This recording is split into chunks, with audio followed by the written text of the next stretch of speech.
Main event of the evening.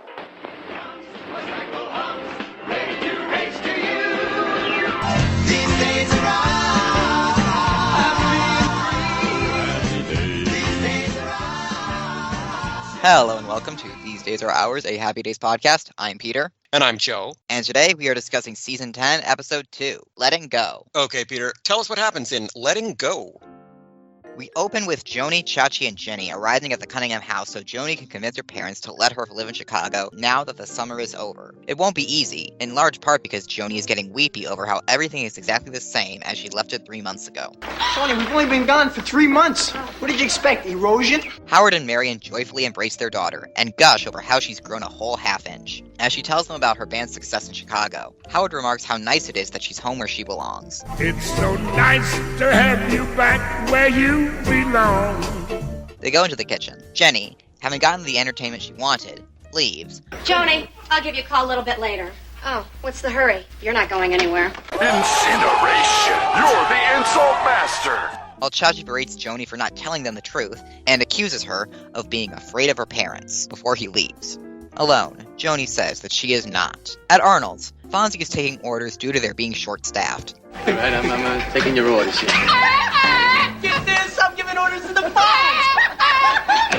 Chachi asks him to come to dinner at the Cunninghams to help convince them to let Joanie move to Chicago. Otherwise, Joanie and Chachi will drift apart, and she'll marry some doctor, and Chachi will end up spying on her and her children through the bushes. Little Bucky and little Buffy. I'm wishing that I could have shared some of that happiness. That night, dinner concludes, and Joanie works up the nerve to say that she should stay in Chicago to continue her music career. Howard says he's surprised Joanie would think her parents would fly off the handle and rant and rave like Khrushchev at the UN. But the answer is no. Marion says she's too young to be on her own, and Howard says she needs to think about college. Joanie already has. She's enrolled at Northwestern University, which, according to Marion, is the school that Howard couldn't get into, and she's paying her tuition with the money she earned over the summer. Howard still says no. Chachi attempts to help by telling Howard and Marion that Joanie is his now. This doesn't help. Joanie and Howard argue more. I'm tired of being treated like a baby. Well, then stop acting like one! And when he tries to tell her to go to her room, she refuses. They're interrupted by Fonzie arriving and attempting to mediate the situation. This is supposed to be a nice family convo done with rational and intelligent talking.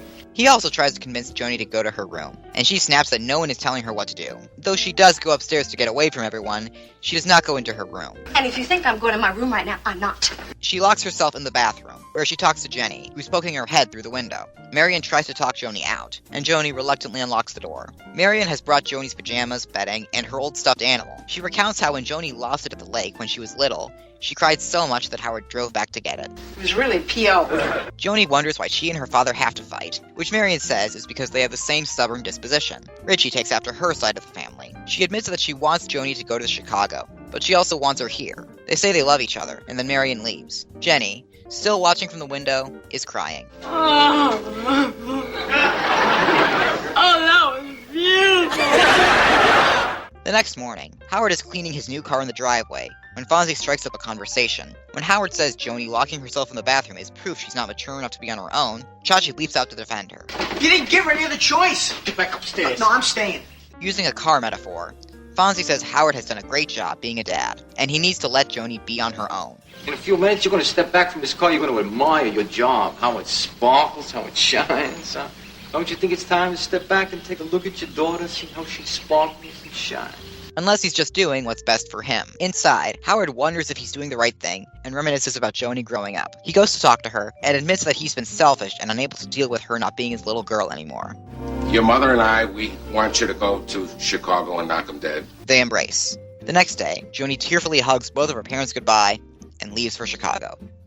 Thank you, Peter. That was Letting Go. It first aired back on October 12th, 1982. It was followed by a new Laverne and Shirley, in which the girls agree to live in a department store window for a weekend in order to demonstrate the house of the future. In my opinion, I think this is the most relevant time to look into the future. The future, Conan? This is the last episode featuring Cindy Williams. CBS had a new Bring 'em Back Alive in which Frank helps a peaceful tribe that's being threatened by some uranium mining Nazis. I hate when that happens. Tell me about it. And NBC had Game 1 of the 1982 World Series. The Brewers had advanced to that series by beating the Angels the previous week, and they trounced the St. Louis Cardinals 10-0 that night. The series eventually went the full 7 games, with the Cardinals victorious at the end. So, Peter, of those choices, what are you watching? I have to admit, I'm very intrigued by that Laverne and Shirley summary. I'm going to watch Happy Days and Laverne and Shirley tonight. I'm watching Happy Days and Laverne and Shirley as well, especially since this is Cindy's last episode of the show. Letting Go was directed by Jerry Paris, and it was written by Fred Fox and Brian Levant, 2 of the Happy Days All-Stars. The last of Brian's episodes that we covered was Southern Crossing. The last of Fred's episodes was Hi-Yo Fonzie Away. Last season, Fred and Brian co-wrote Home Movies. As for guest stars, nobody knew this week. Technically, Scott Baio and Aaron Moran are guest stars now and even get their own special intro during the theme song. I wonder if that means they'll be coming back. Foreshadowing. Maybe. They also do that thing where they have 2 straws in the same milkshake. I have never known anyone to do that in real life. Have you? No, I haven't, but people do it on TV all the time, so it must have been a thing at some point. 1 chocolate milkshake with 2 straws stuck in it. What else does anyone need? As for songs this week, Chachi sings a bit of My Kind of Town, Chicago Is. That's my kind of town. This is a pop song written by Jimmy Van Heusen and Sammy Kahn for the 1964 film Robin and the Seven Hoods, where it was introduced by Frank Sinatra. My kind of town, Chicago is.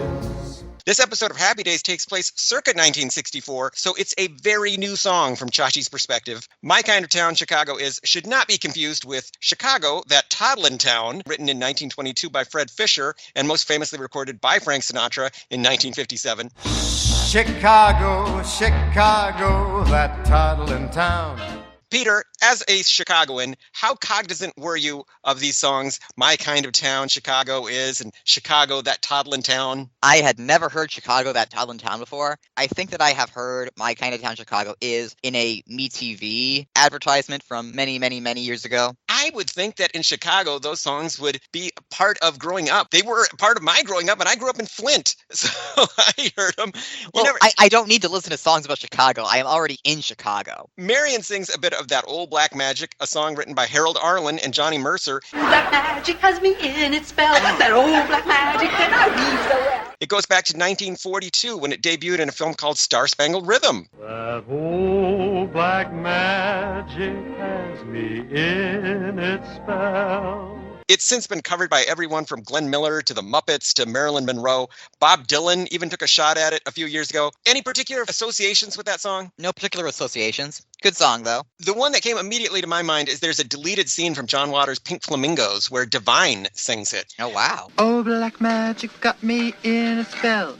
Oh, black magic that you weave so well. At Arnold's, we hear Run Around Sue by Dion. This was a #1 hit for him in 1961, right after he split with his group, the Belmonts. After that, very faintly in the background, we can hear Up on the Roof, which became a top 10 hit for the Drifters in 1963. As for cultural and historical references, Jenny says her parents sent her to convent camp. This is the worst summer I've had since my parents sent me to convent camp. Presumably, this is a summer camp run by nuns. When I Googled convent camp, one of the first things to come up was the vocation ministers of the Archdiocese of Milwaukee. They hold events called convent campouts for young women interested in becoming nuns someday. Wow. It was difficult for me to imagine Jenny's family sending her to convent camp. What do you think? A lot of what we find out about Jenny's family seems very contradictory. Remember the time when Marion borrowed a sexy Orientalist costume from the Piccolos? Then later on we find out that apparently Jenny is afraid to get in trouble with her mother. Now in this one, apparently they sent her to convent camp. Remember also that Jenny strips in front of her family, apparently? Yeah,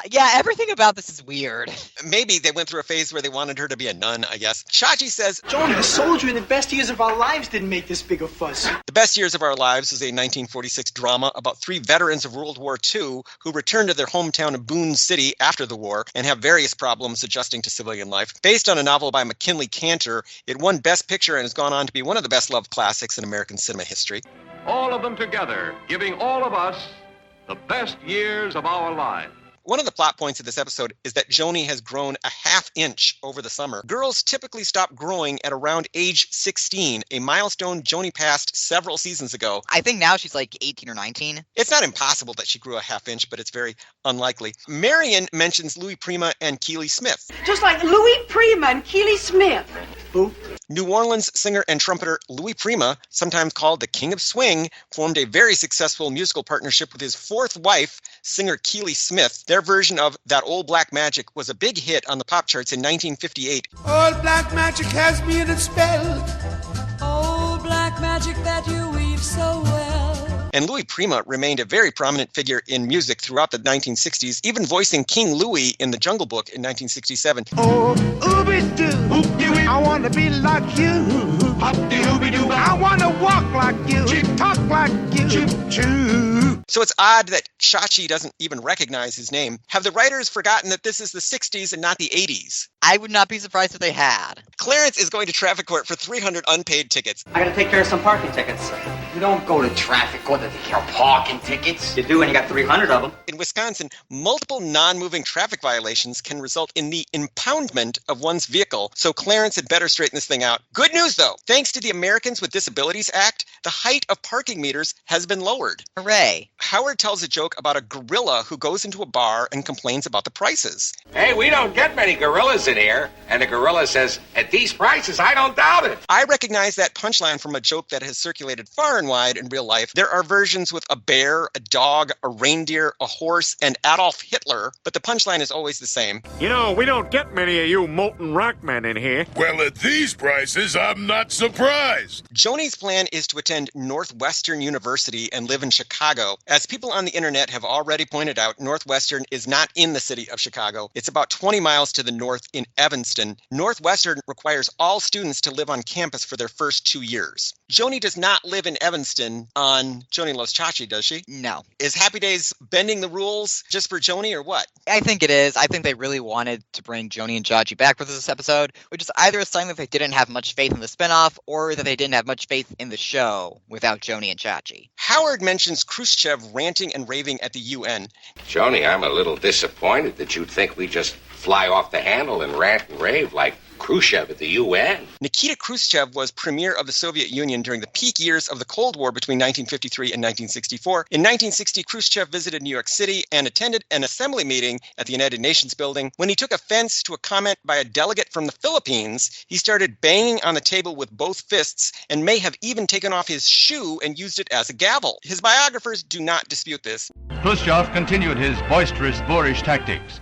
Britain's Prime Minister Macmillan was but one of his targets. To Nikita, though, this was his idea of a good time, and he remembered the incident fondly. Peter, had you heard about Nikita Khrushchev at the UN? No, but now that I have, I will never forget it. Joanie says that she's already enrolled in Northwestern University. Founded in 1851, Northwestern has a very low 7% acceptance rate, so Joanie's grades must have been better than I remembered. As for tuition, you're looking at $60,000 a year to us. That's $6,200 in their time. I'm not sure how Joanie plans to earn that much. And what happened to that gap year from To Beanie or Not to Beanie? It turned into a gap summer? Fall into the gap now, get to the gap. What happened? I guess once 3 months passed, she decided, this sucks. I'm going to start college anyway. Or maybe they forgot that To Beanie or Not to Beanie ever happened. Fonzie says that this isn't a Brazilian soccer match. This is not a Brazilian soccer match here. The people of Brazil are famously passionate about soccer or football, and the crowds at the matches can get very rowdy, chanting and shoving. Riots are not unheard of,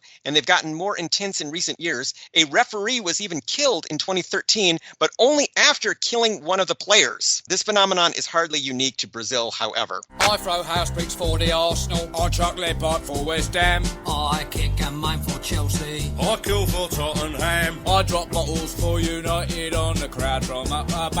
Yes, football is the game that we all love.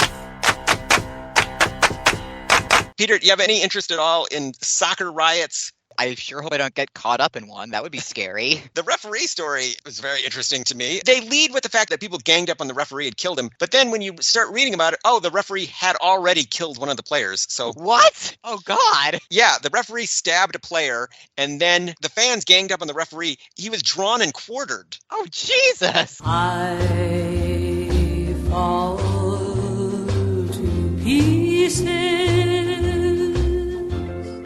Jenny says, just make like Dorothy and hit the yellow brick road. Just make like Dorothy and hit the yellow brick road. She later compares Marion to Auntie M. Johnny is even sweeter than Annie M. The Yellow Brick Road debuted in the 1900 children's novel The Wonderful Wizard of Oz by L. Frank Baum. Kansas farm girl Dorothy Gale uses the Yellow Brick Road to travel to the Emerald City in the fictional Land of Oz. Eventually, over the course of the Oz series, Dorothy moves to Oz permanently, and she takes Auntie M and Uncle Henry with her when their farm is about to be foreclosed. The Oz books are real weird. If you only know the first book or the movie, they get weird later on. They go off on some very strange tangents, and apparently Uncle Henry and Auntie M say screw you to their creditors and just escape to Oz when their farm is about to be foreclosed. There's a moment in the episode where Jenny opens the little window in the bathroom and you can see her crying. Do you think that's a reference to the scene in the movie where the guard is listening to Dorothy through the window in the Emerald City and he starts crying? Oh gosh, maybe. Please don't cry anymore. I'll get you into the wizard somehow. It's staged very, very similarly. Joanie's stuffed dog is named Flaxy Morgan. Here's your PJs and some bedding, and Flaxy Morgan. It seems to be named after Flaxy Martin, a 1949 gangster movie about a showgirl with mob connections. Virginia Mayo plays the title role. You're no good to me anymore. When Walt gets picked up, he sings, and you'll get it. Marion recalls a family vacation to Lake Whitefish. There is a real type of fish with this name found in Canada and the northern U.S., but I couldn't find any real-life places with this exact name. There are at least 4 whitefish lakes just in Wisconsin, though, so maybe that's what she's referring to. Oh, wow. Howard has traded in his DeSoto for a sportier new car. Even if he had wanted to, he couldn't have purchased another new DeSoto since this division of Chrysler went under in 1961. His new car is a 1962 Studebaker Lark, and I would like to thank Cat Church on Twitter for identifying the car. Studebaker Hawk, yeah, Studebaker Hawk, Studebaker Hawk. What did you think of Howard's new car? Pretty spiffy. I thought so too, but Fonzie makes fun of it a little bit. After all those years driving a huge DeSoto, I thought I deserved something sportier. So what happened? I mean, Fonzie knows more about cars than I think you or I do. We see a nice car, we think, oh, that's a nice car. We do not know what kind of cars are. I knew that the DeSoto was kind of a punchline, the kind of car people made fun of for being uncool. And I knew Studebaker also as a punchline. It's always like a clunky, uncool car, as seen in the Muppet movie. A bear in his natural habitat. A Studebaker. Joanie tells Howard, it's your dime, meaning it's his turn to speak. This expression refers to a time when there were 10-cent payphones across America. In some parts of America, 5-cent phones existed into the 1970s. Peter, have you ever even used a payphone? I have not. I have a cell phone. Let's go back to yesterday when a phone call cost a dime. In New Orleans, just a nickel. Other observations this week, it's been a while since we got some really bad, obvious ADR on Happy Days, but we get some this week when Chachi says from off-screen, all right, Joanie, let's do it. Did you notice that little moment at all? Yes, that was interesting. Do you remember in the early seasons of the show when really bad, obvious ADR was kind of a part of Happy Days? I do. I missed it. Yeah, it was good to hear a little bit this week. Joanie comments on how the living room is just the way she remembers it. Lord, Chachi, the table's the same too. But you guessed it, Howard's easy chair and footstool are gone. And by the way, we're going to have some more drama with that chair and footstool just next week. The so-called family tradition of marking Joanie's height on the wall has never been mentioned until this week. And I've never seen those marks on the door frame before. In fact, I've never known anyone to do this in real life, though it's common on TV. Have you ever known parents who mark their kids' height on the wall? Not my parents, not any other parents I have known. I'm sure somebody does it, but I don't know them. I think it's just a movie and TV thing. Chachi tells Joanie, you're still scared to death of your parents. You're still scared to death of your parents. I am not. Classic comeback. Which is easy for him to say. He took his mom and his new stepdad on the new show with him. Did you see that as hypocrisy on his part, Peter? What do you think? It is hypocrisy. Chachi's an It was nice getting a little Joanie montage. I especially liked that one of the flashbacks was to slightly earlier in this same episode. Did you recognize any of the individual episodes in that montage of Joanie? I recognized the one where she was eating peanut butter from the one where she had a crush on Potsy. I recognized the one where she got her first kiss. Did you have any feelings about the Joanie montage? I'm a little bit embarrassed by how emotionally affecting I found it. I'm an easy mark for schmaltz. Yeah, it was very schmaltzy, but it was very effective on me as well. The saddest line in the episode is Joanie's, I didn't mean to grow up. I didn't mean to grow up. Which is true. none of us do, but it happens anyway. That line also affected me. Yeah, it was a good line. It drives home the theme of the episode, which is that, like it or not, Joanie has grown up, and Howard and Marion have to let her stand on her own and be an adult. Mama, I'm a big girl now.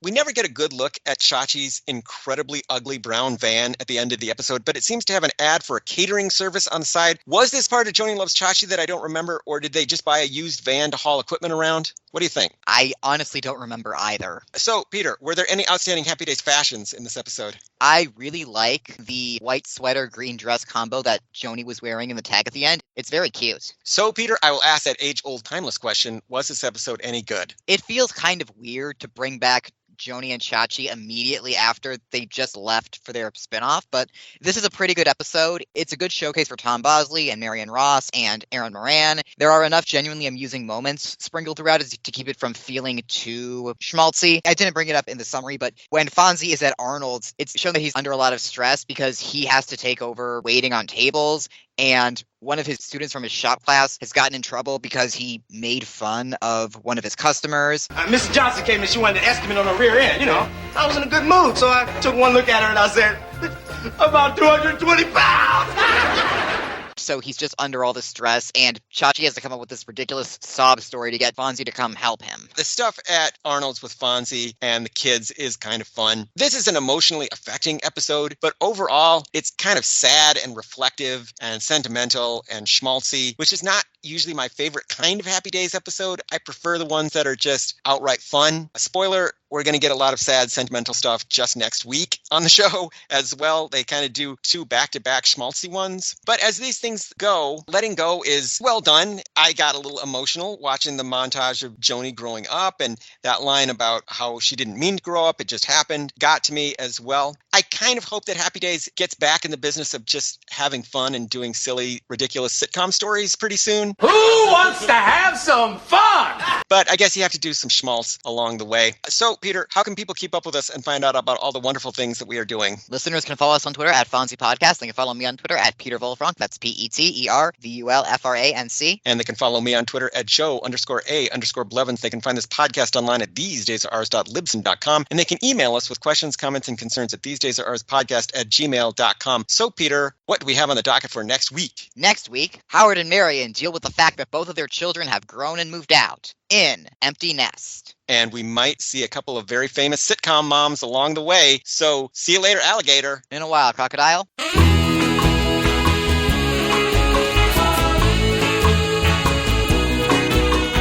Wednesday morning at 5 o'clock as the day begins,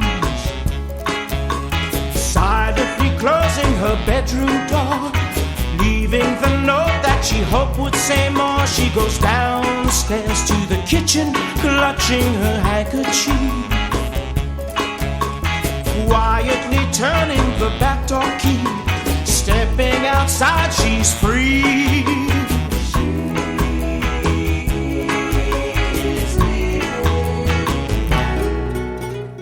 All right, Joanie, let's do it.